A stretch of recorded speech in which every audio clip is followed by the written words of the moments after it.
Hello दोस्तों, good morning. स्वागत है एक बार फिर से आप सभी का एमजेटी एजुकेशन में। दोस्तों आज है 22 जनवरी। आज की वीडियो में हम लोग बात करेंगे 22 जनवरी 2022 के करंट अफेयर के सभी इंपॉर्टेंट क्वेश्चंस के बारे में। पूरी वीडियो ध्यान से देखिएगा, पूरी वीडियो डिटेल में आपको समझाई गई है। अगर वीडियो पसंद आए तो वीडियो को लाइक और शेयर जरूर कर देना। चैनल पर नया आया हो चैनल को सब्सक्राइब कर लेना, बेल आइकन को प्रेस कर देना जिससे आने वाली वीडियोज़ का नोटिफिकेशन अब तक पहुँचता रहे। इसकी पीडीएफ फाइल और डिटेल्स के साथ क्विज मिलेगी आपको हमारे एप्लीकेशन एमजेटी ऐप पर। तो गूगल प्ले स्टोर पर जाइए और एमजेटी ऐप इंस्टॉल कीजिए। चलिए बात करते हैं लास्ट डे के क्वेश्चंस की। लास्ट डे का हमारा पहला क्वेश्चन था, एनडीआरएफ के महानिदेशक कौन बने? तो वो बने हैं अतुल करवाल। सर्वश्रेष्ठ फीफा फुटबॉल पुरस्कार 2021 में बेस्ट मेंस कोच का पुरस्कार किसने जीता? तो थॉमस टुचेल ने जीता हुआ है। दोनों क्वेश्चंस के बारे में काफ़ी लोगों ने आंसर किया था। आप सभी लोग डिटेल्स के साथ जरूर आंसर किया करो और एटलीस्ट आंसर तो कर ही दिया करो। चलिए बात करते हैं आज के दिन के पहले क्वेश्चन की। पहला क्वेश्चन है, एयर इंडिया के नए सीएमडी कौन बने? बहुत इंपॉर्टेंट क्वेश्चन है। एयर इंडिया दोस्तों लगातार चर्चे में रही है अभी पिछले दिनों में। एयर इंडिया के नए चेयरमैन एंड मैनेजिंग डायरेक्टर बन गए हैं विक्रम देवदत्त। विक्रम देवदत्त यहाँ पर आपको इमेज में दिख रहे हैं। ये एयर इंडिया के नए चेयरमैन और मैनेजिंग डायरेक्टर होंगे। इनको अभी हाल ही में केंद्रीय मंत्रालय की कैबिनेट कमेटी ने नियुक्त किया हुआ है। ये AGMUT यानी अरुणाचल प्रदेश, गोवा, मिजोरम और केंद्र शासित प्रदेश कैडर के 1993 बैच के IAS ऑफिसर हैं। इससे पहले दिल्ली सरकार में ये मुख्य सचिव यानी चीफ सेक्रेटरी के रूप में काम कर रहे थे। अभी दोस्तों एयर इंडिया इसलिए चर्चे में थी क्योंकि इसका अधिग्रहण किया टाटा सन्स कंपनी ने। टाटा सन्स कंपनी ने 100% हिस्सेदारी खरीदी थी। इस पर मैंने आपको बताया हुआ था और शायद डेडिकेटेड वीडियो भी बना करके दी हुई थी। महाराजा इज बैक। 18,000 करोड़ रुपए की ये डील हुई थी। दोबारा से टाटा कंपनी के पास पहुंच गई है एयर इंडिया। एयर इंडिया की स्थापना 1932 में की गई थी। नई दिल्ली में इसका हेडक्वार्टर है और अब नए MD का नाम आपको याद रखना है, विक्रम देवदत्त। अगला क्वेश्चन, ILO रिपोर्ट 2022 में वैश्विक बेरोजगारी दर स्तर कितना होने का अनुमान लगा है? तो अभी हाल ही में अंतर्राष्ट्रीय श्रम संगठन या कहें इंटरनेशनल लेबर ऑर्गेनाइजेशन, इसने 2022 के लिए एक रिपोर्ट जारी की है, एक अनुमान रिपोर्ट जारी की है कि ग्लोबल अनएम्प्लॉयमेंट जो है दोस्तों ये 207 मिलियन हो जाएगा इस साल यानी 2022 में। ये रिपोर्ट इंटरनेशनल लेबर ऑर्गेनाइजेशन के द्वारा जारी किया गया है। रिपोर्ट का नाम है world employment and social outlook trends 2022। इसने बताया है कि 2019 में 186 मिलियन की तुलना में 2022 में ग्लोबल अनएम्प्लॉयमेंट जो है ये 207 मिलियन हो जाएगा। देखिए 186 मिलियन से 207 मिलियन ग्लोबल यानी वैश्विक स्तर पर बेरोजगारी बढ़ जाएगी। ओके, अब अंतर्राष्ट्रीय श्रम संगठन आया है, इसके बारे में बात करेंगे। तो 11 अप्रैल 1919 को यह स्थापित हुआ था। जिनेवा में इसका हेडक्वार्टर है। गाय राइडर इसके वर्तमान में है अध्यक्ष। अच्छा, एक मई आपको याद रखना है, 1 मई को विश्व श्रम दिवस या विश्व श्रमिक दिवस मनाया जाता है। विश्व श्रमिक दिवस, वर्ल्ड लेबर डे मनाया जाता है और ये लेबर ऑर्गेनाइजेशन है ही। ओके, अच्छा, जितने भी महत्वपूर्ण ऑर्गेनाइजेशन है इस पर भी वीडियो जल्द ही आएगी दोस्तों। एक्चुअली मैं आजकल वीडियो इसलिए नहीं ला पा रहा हूँ क्योंकि तबीयत थोड़ा ख़राब है। आप लोग देख ही रहे हैं, आवाज़ से भी लग रहा होगा। डेली करंट अफेयर मैं हमेशा कंटिन्यू रखता हूँ, इस वजह से किसी तरीके से ये रिकॉर्ड करके आपको दे देता हूँ। लेकिन लाइव जो है वीडियो अभी नहीं आ पा रही है। आज थोड़ा बहुत सुधार है तबीयत में, तो आज हो सकता है क्लास ली जाए। अगर जो भी होता है आपको बताया जाएगा, ठीक है ना। थोड़ा सा पेशेंस बनाए रखो। सारी लिस्ट तैयार है, सारी वीडियो आपको जल्दी ही दी जाएगी। अगला है, ऑक्सफोर्ड यूनिवर्सिटी प्रेस ने किस वर्ड को children word of the year 2021 घोषित किया? तो अभी हाल ही में ऑक्सफोर्ड यूनिवर्सिटी प्रेस ने दोस्तों एंजाइटी को children word of the year 2021 घोषित किया हुआ है। एंजाइटी का मतलब होता है चिंता। क्या मतलब होता है? चिंता, ठीक है ना। तो एंजाइटी कब हो सकती है? अब आप सोचो, जैसे कि मान लो जैसे NTPC को देख लो। NTPC आया, NTPC CBT 1 का रिजल्ट आया, इतना हाई कट ऑफ दे दिया जिसका कोई मतलब ही नहीं है। एक रिजल्ट इतनी बार दे दिया गया, कितना हुआ प्रोटेस्ट, सब कुछ हुआ। कितने बच्चे परेशान हुए, कितने बच्चे जो बहुत ज़्यादा डिपेंडेंट थे इसी रिजल्ट पर, उनको क्या हुआ? उनको अब इसका शिकार होना पड़ेगा। उनको बहुत सारी टेंशन आ जाएगी, बहुत सारी चीज़ों की, डिप्रेशन में चले जाएंगे। तो ये एक ऐसा रोग है दोस्तों जो बड़े बड़े डॉक्टर्स तो बड़े बड़े लोगों के लिए इलाज के लिए बता देते हैं, इसके लिए दवाइयाँ वगैरह सब कुछ दे देते हैं। जैसे हीरो हीरोइन के बेटे हो गए, बेटे बेटियाँ हो गए, या बड़े बड़े अमीर लोग हो गए, उन लोग को तो इसका इलाज मिल जाता है या वो लोग इसकी प्रॉब्लम उनके डॉक्टर्स पकड़ लेते हैं। गांव गरीब ये सब जब इस रोग से पीड़ित होते हैं ना, कोई समझता ही नहीं है कि ये भी एक रोग हो सकता है, ये भी ऐसा कुछ होता है, ठीक है ना। और अक्सर ये सब सुसाइड वगैरह के केस देखने को मिलते हैं। तो फिलहाल एंजाइटी जो है ये children's word of the year घोषित किया गया है। अभी जो डिक्शनरी है, जो बहुत प्रकार की डिक्शनरीज हैं, उसके जो वर्ड ऑफ द ईयर घोषित किए गए हैं उसका हम लोग रिवीजन करते हैं। जैसे कैम्ब्रिज डिक्शनरी ने बताया था परसेवरेंस। परसेवरेंस मैंने अभी आपको बताया था कभी ना हार मानने की जो एक इच्छा होती है। परसेवरेंस मतलब अथक प्रयास। ऑक्सफोर्ड डिक्शनरी वैक्स, इसने वैक्स को चुना है। वैक्स बहुत ज़्यादा यूज किया गया था वैक्सीनेशन के रूप में। कॉलिंस डिक्शनरी ने एनएफटी को चुना था। मरियम वेबस्टर ने वैक्सीन को चुना था अपना वर्ड ऑफ द ईयर। तो ये भी आपको याद रखना है, ये मोस्ट इंपॉर्टेंट है। सब कुछ मैं आपको एक साथ ला करके दिया हुआ हूँ, ठीक है। इनका आप रिवीजन जरूर करिएगा। अगला देखते हैं, हाल ही में किसे इफ्को का नया अध्यक्ष बनाया गया। तो इफ्को के नए चेयरमैन बनाए गए दोस्तों दिलीप संघानी। दिलीप सांघनी दोस्तों ये इफ्को के नए चेयरमैन होंगे। और यहाँ पर आपको इमेज में दिख रहे हैं इफ्को यानी कि होता है कि इंडियन फार्मर्स फर्टिलाइजर कोऑपरेटिव, बहुत ही इंपॉर्टेंट है, बड़ी संस्था है इफ्को। और इसके दिलीप सांघनी बने हैं नए अध्यक्ष, 17वें अध्यक्ष बने हैं। बलविंदर सिंह नकई की जगह पर आए हैं। आपको याद होगा दोस्तों, अभी मैंने न्यूज़ कवर किया था इसको कि ये अक्टूबर 2021 में इनकी मृत्यु हो गई थी, इनका निधन हो गया था बलविंदर सिंह नकई का। तो अब उनकी जगह पर दिलीप संघानी को नियुक्त किया गया है। ये पहले उपाध्यक्ष हुआ करते थे, अब ये अध्यक्ष बना दिए गए हैं। इफ्को की स्थापना 1967 में हुई थी और नई दिल्ली में इसका हेडक्वार्टर है।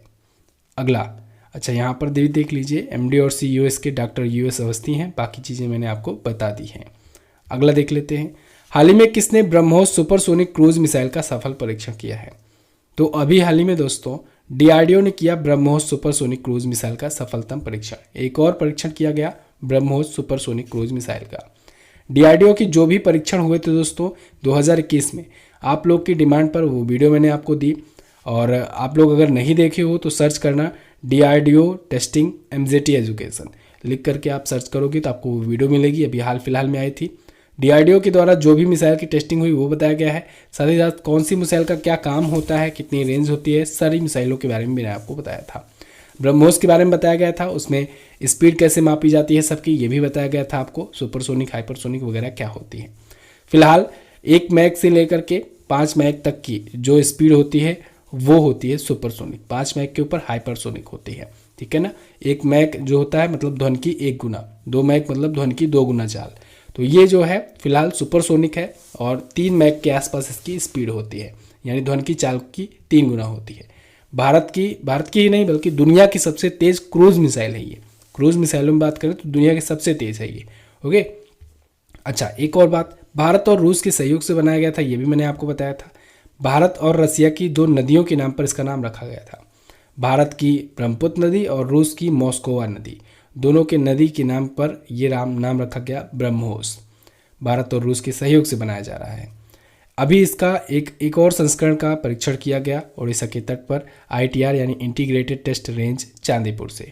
उड़ीसा के चांदीपुर में ही और बालासोर में ही ज़्यादा परीक्षण किए जाते हैं। अच्छा, एक बहुत इंपॉर्टेंट बात याद रखना आप, भारत ने फिलीपींस को ब्रह्मोस मिसाइल के निर्यात के लिए समझौता किया है।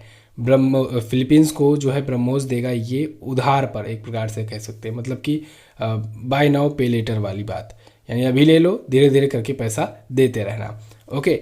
तो फिलीपींस को दिया गया है और ब्रह्मोस का ये निर्यात जब शुरू हो गया है तो भारत और भी देशों को अब देना शुरू करेगा और ये भारत के लिए बहुत बड़ी डील होगी, बहुत बड़ा समझ लीजिए एक मिरेकल साबित होगा। डीआरडीओ के बारे में बात करें, defence research and development organisation, इसी महीने में यानी 1 जनवरी को इसका स्थापना दिवस मनाया जाता है। 1 जनवरी 1958 में इसकी स्थापना हुई थी। नई दिल्ली में हेडक्वार्टर है और जी सतीश रेड्डी इसके अध्यक्ष हैं। अच्छा, अभी इसरो के नए चेयरमैन बने हैं, तो आप लोग कमेंट करके बताएंगे इसरो के नए चेयरमैन कौन बने हैं। अगला है ICC men's T20 international team of the year के कप्तान कौन बने। तो वो बन गए हैं दोस्तों बाबर आजम। बाबर आजम पाकिस्तानी क्रिकेट टीम के भी ये कैप्टन हैं और अभी आईसीसी ने T20 मेंस की इंटरनेशनल, मेंस और वीमेंस दोनों की international team of the year जारी की है। इस टीम ऑफ द ईयर में 11 खिलाड़ियों को लिया गया है पूरी दुनिया भर से, ठीक है। तो उसमें इनको कैप्टन चुना गया है, बाबर आजम को, जो पाकिस्तान की क्रिकेट टीम के कैप्टन है। ऐसे ही महिलाओं की टीम जारी हुई है और महिलाओं की टीम में भी एक कैप्टन चुनी गई है, बाकी 11 प्लेयर तो है ही।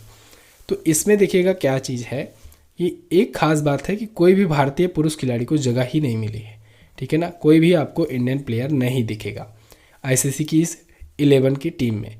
जो विमेंस वाली टीम है हालांकि उसमें एक खिलाड़ी हैं जो शामिल है, स्मृति मानधाना। स्मृति मानधाना 11 सदस्यीय टीम में शामिल है, एकमात्र खिलाड़ी हैं भारतीय। ओके, 2019 के बाद से लगातार तीसरी बार ये सूची में अपनी जगह बनाई हुई है, 2018, 2019, इसके बाद इस बार भी। अच्छा, नट साइवर जो है ये महिला टीम की कैप्टन है, इनका भी नाम आप याद रखना है। पुरुष टीम की captain Babar Azam.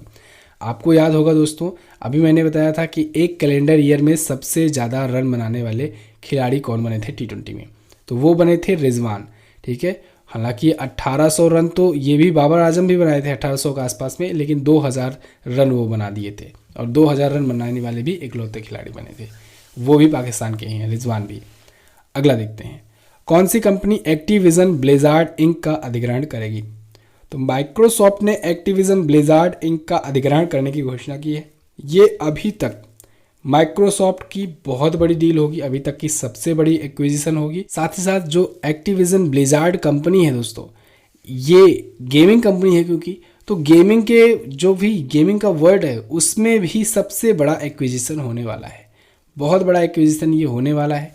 Candy crush, call of duty, Xbox, इन सब जो गेमों के नाम आप सुने होंगे ना, इस सब की निर्माता एक्टिविजन ब्लिज़ार्ड से ही है। इस कंपनी को खरीदने जा रही है माइक्रोसॉफ्ट। अब माइक्रोसॉफ्ट दुनिया की तीसरी सबसे बड़ी गेमिंग कंपनी बन जाएगी। सबसे बड़ी कौन सी है? सबसे बड़ी है टेंसेंट, इसके बाद है सोनी, और तीसरी सबसे बड़ी गेमिंग कंपनी बनने जा रही है माइक्रोसॉफ्ट, क्योंकि इसका अधिग्रहण कर लेगी, ठीक है ना। तो माइक्रोसॉफ्ट जो है गेमिंग में भी अपना हाथ आजमाने जा रही है। अब तक की ये दुनिया की सबसे बड़ी डील होने वाली है गेमिंग इंडस्ट्री में। चलिए, 1975 में माइक्रोसॉफ्ट स्थापित हुआ था, बिल गेट्स इसके संस्थापक थे, सत्या नडेला इसके चीफ एग्जीक्यूटिव ऑफिसर हैं। उत्तर प्रदेश का लेखपाल बैच आया हुआ है दोस्तों, इसको आप अभी ले सकते हैं। आपको 749 नहीं पे करना है, यूज़ करना है coupon code SUMIT33, capital letter without any space. ये कूपन कोड अगर आप इंटर करते हो तो 33% का डिस्काउंट मिल जाएगा, इसका आप ज़रूर फ़ायदा उठाइए। चलिए बात करते हैं अगले क्वेश्चन की। UASG भाषाओं पर इंटरनेशनल पैनल के एम्बेसडर कौन नियुक्त हुए? तो वो नियुक्त हुए दोस्तों विजय शेखर शर्मा। नाम तो आपने सुना ही होगा, पेटीएम की ये संस्थापक हैं, ठीक है, founder and CEO Paytm, Vijay Shekhar Sharma. तो इनको UASG भाषाओं पर इंटरनेट पैनल का एम्बेसडर बनाया गया है, विजय शेखर शर्मा, यहाँ पर आपको इमेज में दिख रहे हैं। तो ये UASG यानी यूनिवर्सल एक्सेप्टेंस स्टीयरिंग ग्रुप के नए होंगे एम्बेसडर। ओके, अगला देखते हैं, टोरंटो वाटर फ्रंट मैराथन का टाइटल प्रायोजक कंपनी कौन बनी? तो दोस्तों टोरंटो वाटर फ्रंट मैराथन की टाइटल स्पॉन्सर बन गई है TCS यानी टाटा कंसल्टेंसी सर्विसेज। तो टाटा कंसल्टेंसी सर्विसेज नवंबर 2026 तक टोरंटो वाटर फ्रंट मैराथन का टाइटल स्पॉन्सर होगी। टाइटल स्पॉन्सर मैंने आपको कई बार बताया हुआ है कि जब भी आप टाइटल का नाम लेंगे तो टाइटल स्पॉन्सर जो रहेगा उसका नाम पहले लिया जाएगा, ठीक है ना। जैसे आप सुनते हो IPL का भी अब टाटा कंपनी ही दोस्तों बन गई है टाइटल स्पॉन्सर। तो अब से आप बोलोगे टाटा IPL, क्या बोलोगे? टाटा IPL। अभी तक आप वीवो IPL बोला करते थे, अब आप बोलोगे टाटा IPL, ठीक है ना। तो इसी बार से ये होगा। ऐसे ही अब टोरंटो वाटर फ्रंट मैराथन जो है, अब आप बोलोगे TCS Toronto water front marathon. तो TCS ने कनाडा रनिंग सीरीज़ के साथ भागीदारी की है और इसके साथ ही भागीदारी करके ये टाइटल स्पॉन्सरशिप हासिल की है 2026 तक। टाटा कंसल्टेंसी सर्विसेज की बात करें अगर तो 1968 में स्थापित हुआ था, मुंबई में हेडक्वार्टर्ड है और CEO है राजेश गोपीनाथ। अगला, हाल ही में इंडोनेशिया ने अपनी नई राजधानी किसे बनाया? ये भी बहुत ही मोस्ट इंपॉर्टेंट क्वेश्चन है दोस्तों, पूछा जाएगा ज़रूर। इंडोनेशिया ने अपनी नई राजधानी नुसंतारा को बना दिया है। इसने 2018 में ही घोषणा की थी और तभी मैंने आपको बताया हुआ था। आपको पता होगा दोस्तों, ये चैनल पर करंट अफेयर आज से नहीं आ रहा है, 1200 से ज़्यादा एपिसोड्स हो चुके हैं, तो आपको ये क्वेश्चन भी कवर करके मैंने बताया हुआ था 2018-19 में ही, ठीक है ना। तो उस टाइम पर बहुत ज़्यादा चर्चे में था जब इसने घोषणा की थी। अब फिलहाल इसने चेंज करने का पूरा मन बना लिया है। कारण क्या है मैं सब कुछ आपको बताता हूँ। तो नुसंतारा फिलहाल जंगलों के बीच में एक शहर है, बसा हुआ है, बड़ा खूबसूरत शहर है। कई चीज़ों से, कई मामलों में ये इंडोनेशिया का नाम ऊंचा ही करेगा एक प्रकार से। कारण जो मेन कारण है वो भी मैं भी आपको बता रहा हूँ। सबसे पहले समझिए जकार्ता। जकार्ता इससे पहले राजधानी थी, इससे बदल करके नुसंतारा रखा गया है। ये कालीमंतन के जंगलों के भीतर में एक स्थल है नुसंतारा, वहाँ पर बनाया गया है। कारण क्या है जकार्ता को बदलने का? कारण यह है कि जकार्ता जो है ना, वहाँ पर समुद्री स्तर जो है बढ़ रहा है लगातार, और अनुमान ये लगाया गया था कि अगले 50 सालों में जकार्ता जो है ये डूब सकता है। ठीक है, आपको अगर याद हो, जो लोग पुराने स्टूडेंट होंगे उनको जरूर पता होगा, मैंने आपको बताया था कि एक रिपोर्ट आई थी कि इसमें बताया गया था कि भैया अपना लक्षद्वीप भी डूब सकता है, दुनिया भर के बहुत सारे द्वीप डूब सकते हैं, और जकार्ता जैसी बड़ी सिटी भी डूब सकती है, क्योंकि जल स्तर समुद्र का लगातार बढ़ता जा रहा है और अगले 50 से 60 सालों में ये हो सकता है।